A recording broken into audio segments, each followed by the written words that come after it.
Imam Syafi'i dikenal sebagai pelopor ilmu fikih yang cemerlang. Di kota Gaza, Palestina, pada tahun 150 Hijriah, lahirlah seorang anak yatim yang kelak akan menjadi salah satu tokoh paling berpengaruh dalam sejarah hukum Islam.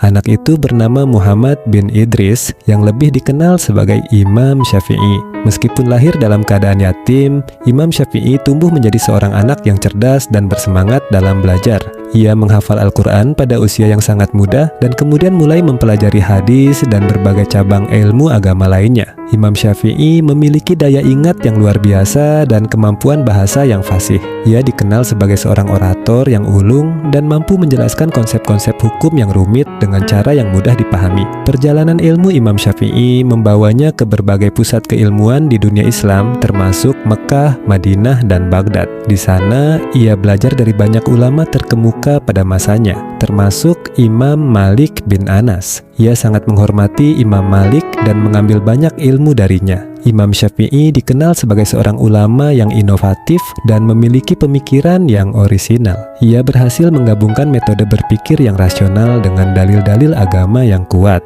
Ia juga dikenal sebagai seorang mujtahid, yaitu seorang ulama yang mampu berijtihad menggali hukum dari Al-Quran dan hadis. Salah satu kontribusi terbesar Imam Syafi'i adalah pengembangan ilmu usul fikih, yaitu ilmu tentang kaidah-kaidah yang digunakan untuk menggali hukum Islam. Ia menulis kitab Ar-Risalah yang dianggap sebagai kitab pertama dalam ilmu usul fikih. Kitab ini menjadi landasan bagi pengembangan ilmu hukum Islam hingga saat ini. Imam Syafi'i wafat di Mesir pada tahun 204 Hijriah. Ia meninggalkan warisan ilmu yang sangat berharga bagi umat Islam. Mazhabnya, yaitu mazhab Syafi'i, menjadi salah satu dari 4 mazhab fikih yang utama. Kisah Imam Syafi'i adalah kisah tentang kecerdasan, ketekunan, dan kontribusi yang tak ternilai bagi perkembangan ilmu hukum Islam. Ia adalah sosok yang patut diteladani oleh setiap muslim. Semoga Allah Subhanahu wa Ta'ala senantiasa melimpahkan rahmatnya kepada Imam Syafi'i. Jangan lupa like, komen, dan subscribe.